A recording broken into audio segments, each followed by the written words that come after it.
It's Friday, January 31st, 2014, and let's talk about what happened this week over at xdadevelopers.com.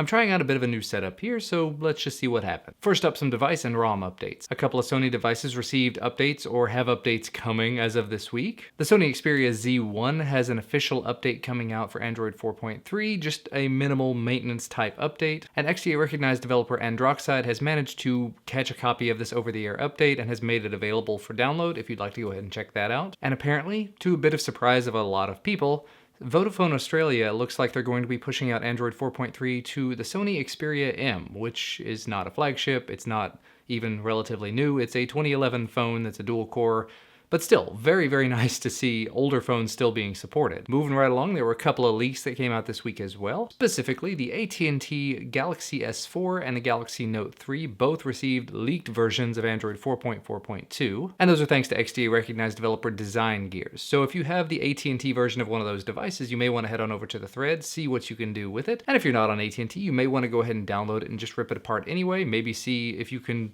make stuff work on your own carrier or device of choosing. Now, speaking of devices getting Android 4.4.2, in the last 3 months or so, HTC made the very, very bold statement that they were going to have Android 4.4.2 rolled out to all of the US HTC Ones, and all of the HTC Ones. Well, they've got it rolled out to the Google Play Edition, the Developer and Unlocked Editions, and as of this week, they've started rolling it out to the European HTC One.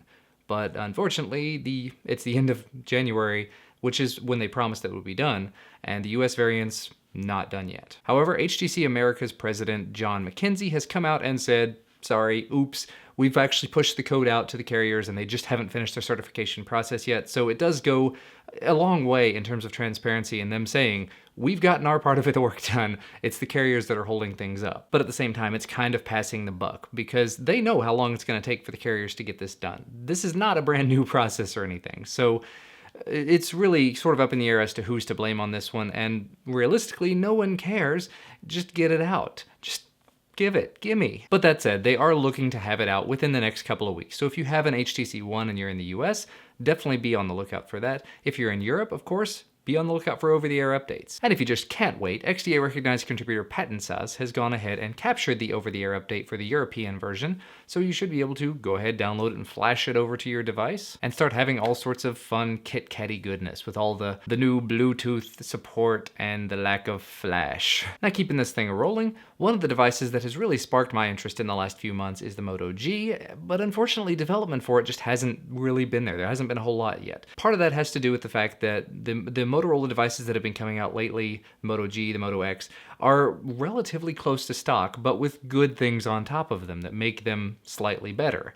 But there's also AOSP-based versions, so the reasoning for doing modifications to them is a little bit more limited than you might see on some other devices. But with that said, XDA senior member DHacker29 has gone ahead and put together one of the first custom ROMs for the Moto G. This comes in the form of an unofficial build of CyanogenMod 11, and because it's a source-based build, it seems to be working pretty well. So if you're interested in running something different on your Moto G, actually in the story it doesn't mention if it's for any particular variant or another, so I'm gonna assume it's for the GSM based versions just because that tends to be the way things go. If it's for all of them, that's awesome too. But one way or another, head on over to the forum thread if you're interested in learning more about it, and if you're interested in getting it on your Moto G if you've got one. And actually, speaking of Motorola came up pretty big in the news this week when Google announced they were going to be selling off Motorola Mobility to Lenovo for $2.91 billion. Now, I've heard this as a loss, I've heard a lot of people freaking out over this, but there's been a lot of back and forth on it. Apparently, when Google bought Motorola a few years ago,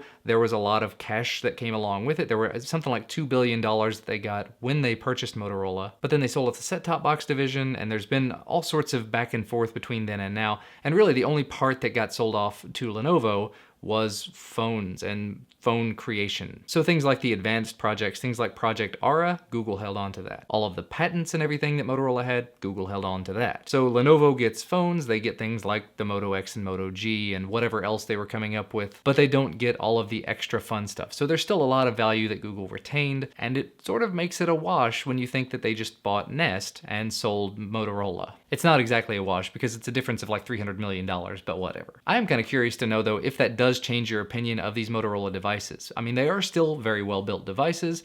They have excellent software running on top of them. But does the fact that they're not going to be owned by Google anymore make them any less appealing? I've owned Lenovo hardware in the past. I love Lenovo hardware.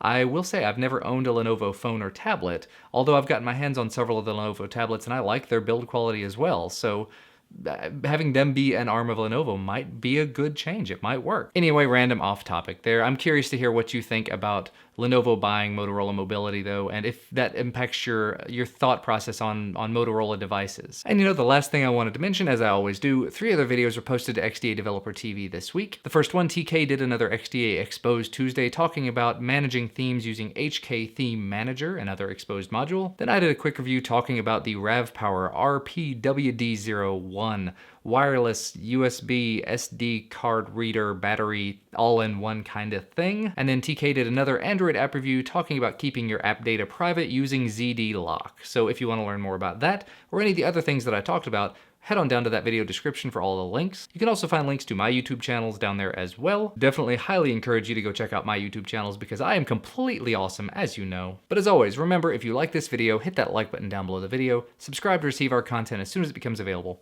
Thank you so much for watching though, and I will see you again on Monday. Bye guys.